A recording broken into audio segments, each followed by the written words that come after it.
Top quality और consistent performance के लिए सिर्फ सिल्वर पंप नाम याद रखना। હવે સમાચારમાં વિગતવાર વાત કરીએ। સાબરકાંઠામાં વડાલી નગરપાલિકામાં પાણી મુદ્દે વિવાદ થયો છે। ચીફ ઓફિસર પરિતા પરમારનું વિવાદિત નિવેદન સામે આવ્યું છે। પાણી મુદ્દે સ્થાનિકોએ વિરોધ કરતા ચીફ ઓફિસર છે તે અકળાયા હતા અને અકળાયા બાદ મેડમ બોલ્યા કે માટલા ફોડવા આવે તો આવવા દો। ચૂંટાયેલા સભ્યોની રજૂઆતો પણ ચીફ ઓફિસરે નજરઅંદાજ કરી છે। સભ્યોએ જિલ્લા કલેક્ટરને પગલાં ભરવા લેખિતમાં ફરિયાદ કરી છે। ચીફ ઓફિસર સામે શિસ્તભંગના પગલાં લેવામાં આવે તેવી સભ્યો દ્વારા માંગ કરવામાં આવી છે। તો સ્થાનિકોએ પાણીની સમસ્યાનો ઉકેલ લાવવા માટે માંગ કરી છે। તો હાલમાં તો જે ચીફ ઓફિસર મેડમ છે તેમના આકરા તેવર છે તે જોવા મળી રહ્યા છે। ક્યાંક લોકોના કામ કરવામાં રસ ન હોય તે પ્રકારની અહીં તેમનું જે નિવેદન છે તે સામે આપ્યું છે।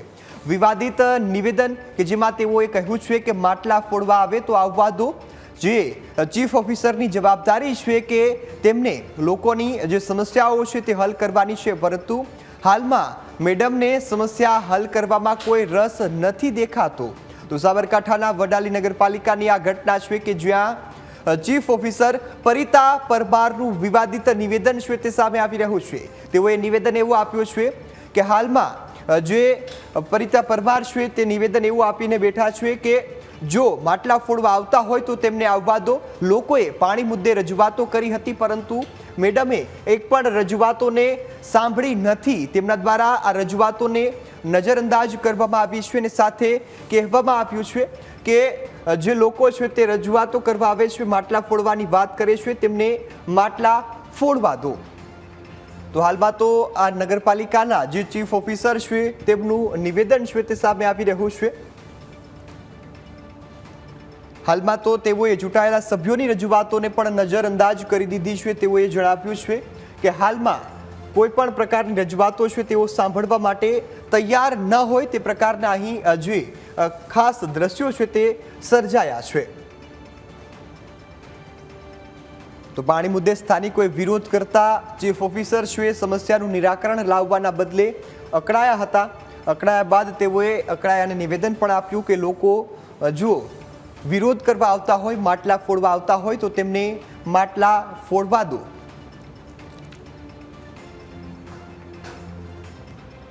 તો હાલમાં તો ચીફ ઓફિસરને લઈ અનેક કામગીરી સામે સવાલ ઉઠી રહ્યા છે। તેમનું આ નિવેદન છે તે હાલ ચર્ચાના કેન્દ્રમાં આપ્યું છે।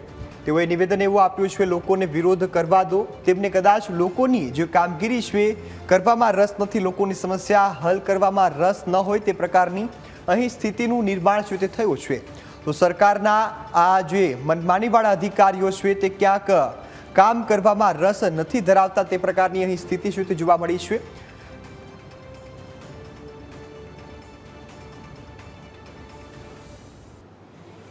તો પાણી મુદ્દે સ્થાનિકોએ વિરોધ કરતા ચીફ ઓફિસરે પોતાની જે અકળાઈ અને જવાબ આપ્યો છે। પાણીની સમસ્યા હલ કરવા માટે લોકોને રજૂઆત છે તે કરવાની હતી, સભ્યોએ પણ તેમને રજૂઆત કરી, પરંતુ તેમ છતાં તેઓએ એક પણ જે રજૂઆત છે તેમને નથી સાંભળી। તેઓએ જવાબ આપવાના બદલે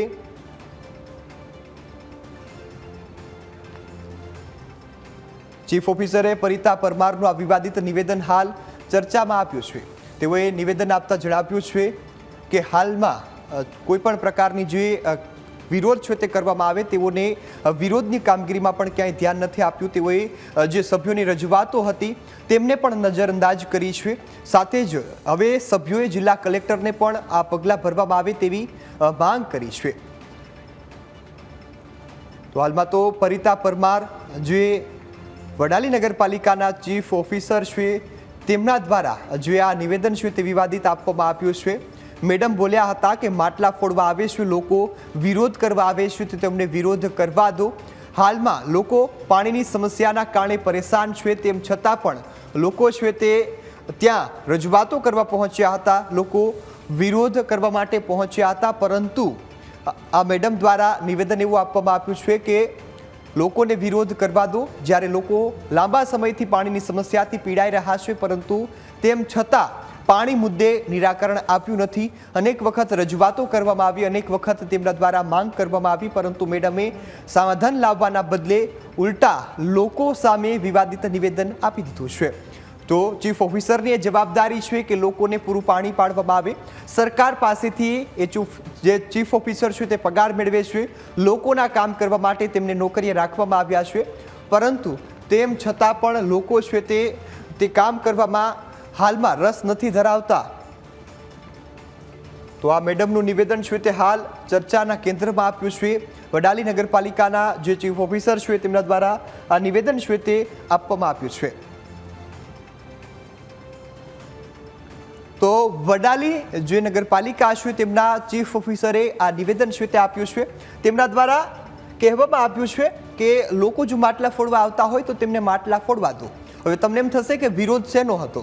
તો લોકોને પ્રાથમિક સુવિધા એટલે કે પાણી, જીવન જરૂરી વસ્તુ છે તે પાણી મેળવવા માટે લોકો છે તે વિરોધ કરવા માટે પહોંચ્યા હતા. એક તો પહેલી બાબત એ કે પાણી માટે વિરોધ કરવો પડે એ પણ ખૂબ દુઃખની બાબત ગણી શકાય. અને ઉપરથી આ સરકારી મેડમ એવો જવાબ આપે છે કે જો લોકો માટલા ફોડવા આવ્યા હોય તો માટલા ફોડવા દો. તો હાલમાં તો જે જિલ્લા કલેક્ટરને આવેદનપત્ર છે તે આપવામાં આપ્યું છે. અહીં વિષય છે તે જણાવવામાં આવ્યો છે કે વડાલી નગરપાલિકા વિસ્તારમાં ગંભીર પાણીની સમસ્યા તથા ચીફ ઓફિસરના બેદરકાર અને ઉશ્કેરણીજનક નિવેદન અંગે તાત્કાલિક કાર્યવાહી કરવા બાબત હાલ તો જે માનનીય જિલ્લા કલેક્ટરશ્રીને આ જે પત્ર છે તે લખવામાં આવ્યું, આ રજૂઆત છે તે કરવામાં આવી છે સાબરકાંઠા જિલ્લા કલેક્ટર કચેરી, જેમાં જણાવવામાં આવ્યું છે કે છેલ્લા ઘણા સમયથી પીવાના પાણીની ગંભીર સમસ્યા છે.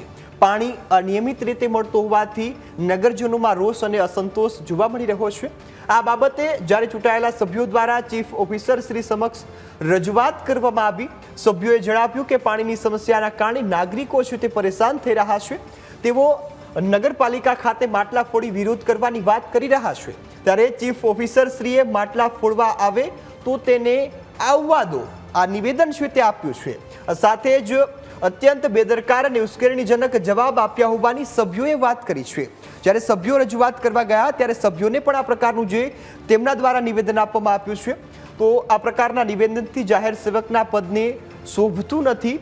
આ લોકોની વ્યાજબી સમસ્યાનું નિરાકરણ લાવવાના બદલે આ પ્રકારના શબ્દો એ લોકો માટે લાગણીને ઠેસ પહોંચાડવા સમાન છે. જે પ્રકારની અહીં વાત છે તે કહેવામાં આવી છે. આથી તેમના દ્વારા વિનંતી કરવામાં આવી છે કે ચીફ ઓફિસરના આ વર્તન અને નિવેદન અંગે યોગ્ય શિસ્તભંગની કાર્યવાહી કરવામાં આવે. વડાલી નગરપાલિકા વિસ્તારમાં પાણીની સમસ્યાનો તાત્કાલિક અને કાયમી ઉકેલ લાવવામાં આવે. આ સાથે નાગરિકોને નિયમિત અને પૂરતું પીવાનું પાણી ઉપલબ્ધ થાય તે માટે પણ અધિકારીઓને તાત્કાલિક સૂચના આપવા માટે પણ અહીં જે રજૂઆત છે તે કરવામાં આવી છે. તો આ તમામ જે વડાલી નગરપાલિકાના સભ્યો છે તેમના દ્વારા આ આવેદનપત્ર, આ રજૂઆત છે તે કલેક્ટરશ્રીને મોકલવામાં આવી છે. તો અહીં જે નગરપાલિકાના સભ્યો છે તેમને સરકારી મેડમ આ પ્રકારનો જવાબ આપી રહ્યા છે કે જે પરિતા પરમાર છે ચીફ ઓફિસર, તે એ નગરપાલિકાના પ્રતિનિધિઓને એવો જવાબ આપી રહ્યા છે કે જો લોકો માટલા ફોડવા આવતા હોય તો ભલે આવવા દો. હાલમાં તો જે સમગ્ર ઘટનાને લઈ ક્યાંક અનેક સવાલ તેમની કામગીરી પર સવાલ ઉઠી રહ્યા છે.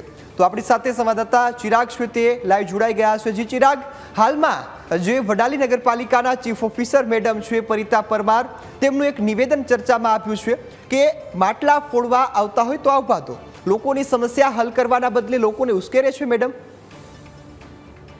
જે ચોક્કસથી જે પ્રમાણે સાબરકાંઠા જિલ્લાનું વડાલી છે, વડાલીમાં ન્યૂઝ કેપિટલ દ્વારા અનેક અહેવાલો પ્રસારિત કરવામાં આવ્યા હતા કે પાણીની સમસ્યા સૌથી મોટી સમસ્યા છે. કે વડાલી નગરપાલિકાની અંદર જ્યારે પણ વહીવટદાર શાસન હતું, ભાજપ શાસિત નગરપાલિકા હતી ને હવે કોંગ્રેસ પક્ષ ત્યાં ચૂંટાઈને આવ્યું છે અને કોંગ્રેસ શાસિત નગરપાલિકા બની છે, પરંતુ છેલ્લા 1.5 વર્ષથી વડાલી નગરપાલિકા વિસ્તારમાં પાણીની મોટી જે પારાયણ છે તે સર્જાઈ રહી છે. જિલ્લા કલેક્ટર સહિત જે સ્થાનિક મામલતદાર છે, ચીફ ઓફિસર સહિત જે પ્રાંત અધિકારી છે તે લોકો દ્વારા પણ બેઠકો કરવામાં આવી છે અને ફરી એકવાર આ જ પાણીના મુદ્દે વડાલી નગરપાલિકાના મહિલા ચીફ ઓફિસર પરિતા પરમાર, આ મેડમ છે તે હવે વિવાદમાં આવ્યા છે. પરિતા પરમારને જે ચૂંટાયેલા સદસ્યો છે તે લોકો દ્વારા રજૂઆત કરવામાં આવી હતી અને ચીફ ઓફિસરની કેબિનની અંદર જે પ્રમાણે રજૂઆત કરવામાં આવી કે વડાલી શહેરની અંદર પીવા અને વપરાશના પાણીની મોટી પારાયણ છે, લોકો હવે ત્રાહિમામ પોકારી ઉઠ્યા છે. એક તરફ જૂન મહિનો ચાલી રહ્યો છે અને જૂન મહિનાની 15 તારીખની આસપાસ વરસાદ થતો હોય છે, પરંતુ વરસાદમાં પણ વિલંબ થયો છે. હવે પાણીની પારાયણ વડાલી માટે સૌથી મોટી સમસ્યા છે તે બની રહી છે. ત્યારે આ સ્થાનિક લોકો છે તે પાણીની પારાયણ સામે વડાલી નગરપાલિકામાં માટલા ફોડવાની જે રણનીતિ છે તે તૈયાર કરી રહ્યા છે. આ પ્રકારેની જે રજૂઆત છે તે મેડમને સદસ્યો દ્વારા કરવામાં આવી હતી, પરંતુ જે પ્રમાણે મેડમ દ્વારા જે હૈયાધારણા આપવાની હોય કે જે કામગીરી પૂર્ણ કરવાની વાત છે તે સદસ્યોને કરવાની થતી હોય, તેની બદલે મેડમે જે પ્રકારે સદસ્યોને જે પોતાનો તોછડાઈ ભર્યા વર્તનની અંદર જે પ્રમાણે જે જવાબ આપ્યો છે કે માટલા ફોડવા આવે તો આવા દો, કોઈ જ વાંધો નથી. આ પ્રકારેનું એક સરકારી અધિકારી તરીકેનું આ જે નિવેદન છે તે હાલ કોંગ્રેસી કાર્યકરો ચૂંટાયેલા જે સદસ્યો છે તેની અંદર સૌથી મોટો રોષ છે તે જોવા મળી રહ્યો છે. અને આ જ મામલે વડાલી નગરપાલિકાની અંદર જે કોંગ્રેસને સ્પષ્ટ બહુમતી મળી છે તે સદસ્યો દ્વારા લેખિત રજૂઆત જિલ્લા કલેક્ટરને કરવામાં આવી છે અને પરિતા પરમાર સામે પોતાનો રોષ છે તે ઠાલવવામાં આવ્યો છે. જળ એ જ જીવન રાજ્ય સરકાર દ્વારા જે સૂત્ર બહાર પાડવામાં આવ્યું છે તેને લઈને અનેક એવા જે દરેક નાના વર્ગથી લઈને દરેક વ્યક્તિ સુધી પાણી પહોંચી રહે અને દરેક વ્યક્તિના ઘર સુધી પાણી પહોંચી રહે તે પ્રયાસો છે તે રાજ્ય સરકાર અને સ્થાનિક તંત્ર દ્વારા કરવામાં આવતા હોય છે. પરંતુ વડાલી નગરપાલિકાના ચીફ ઓફિસર પરિતા પરમાર પોતાની જે ખુરશીનો પાવર છે અને ખુરશીની જે ગરમી છે તેને લઈને હવે ચૂંટાયેલા જે પ્રતિનિધિઓ છે કે જેને 5 વર્ષ સુધી જે પોતાના જે પ્રજા છે તે વડાલીની પ્રજાએ જે પ્રમાણે આ વિશ્વાસ મૂક્યો છે અને વિશ્વાસને આધારિત આ જ સદસ્યોને 5 વર્ષ સુધીની જે જવાબદારી નગરપાલિકાની આલી છે તે સદસ્યોને પણ હવે આ પરિતા પરમાર ગાંઠતા નથી. એ પ્રકારની સ્થિતિ અત્યારે વડાલીની અંદર નિર્માણ થઈ છે. એટલે કે પાણીની સમસ્યા છે, પાણીની સમસ્યાનું નિરાકરણ ન આવતા પાણી પુરવઠાના ચેરમેન અમિત સોલંકી છે કે તેની સાથે પણ વાત થઈ હતી. અમિત સોલંકીને જે રજૂઆત છે તેને કરી હતી, પરંતુ આ પરિતા પરમાર છે તેને ઉદ્ધતાઈ ભર્યું જે વર્તન કર્યું હતું ને આ પ્રકારે તોછડાએ ભર્યા જે ખુરશીના પાવર છે અને ખુરશીના પાવરની ઉપર ચીફ ઓફિસરની ખુરશીમાં બેસીને આ પ્રકારેનો જવાબ આપ્યો હતો તેને લઈને હાલ ચૂંટાયેલા સદસ્યોમાં રોષ જોવા મળી રહ્યો છે. ને જે ચીફ ઓફિસર પરિતા પરમાર છે તેની સામે કાર્યવાહી કરવાની પણ અને જે કલેક્ટરને છે તે રજૂઆત કરવામાં આવી છે. જી બિલકુલ ચિરાગ, સંપૂર્ણ વિગતો બદલ આપનો આભાર. તો હાલમાં સવાલ એ થઈ રહ્યો છે કે આ મેડમને પાવર શેનો છે કે જે ચૂંટાયેલા સભ્યોની પણ વાત નથી સાંભળતા, તેમને પણ ખુલ્લામાં કહી રહ્યા છે કે જો માટલા ફોડવા આવતા હોય તો આવવા દો. તો આ સરકારી બાબુ મેડમ છે તેમને કદાચ ખુરચીની ગરમી છે તે વધુ ચડી ગઈ છે, જેના કારણે લોકોની સમસ્યા હલ નથી કરતા. સાથે જ લોકો જ્યારે રજૂઆત કરવાની વાત કરે છે, વિરોધ કરવાની વાત કરે છે, ત્યારે આ પ્રકારનું જે તોછડાઈભર્યું વર્તન કરે છે તેને લઈ અનેક સવાલ ઉઠ્યા છે. તો હવે તો ચૂંટાયેલા સભ્યો છે તેમના દ્વારા કલેક્ટરને આ મામલે રજૂઆત કરવામાં આવી છે, શિસ્તભંગના પગલાં ભરવામાં આવે તેવી માંગ કરવામાં આવી છે. હવે આગામી સમયમાં ખાસ જોવાનું રહેશે કે આ સરકારી મેડમ સામે કેવી કાર્યવાહી થાય છે.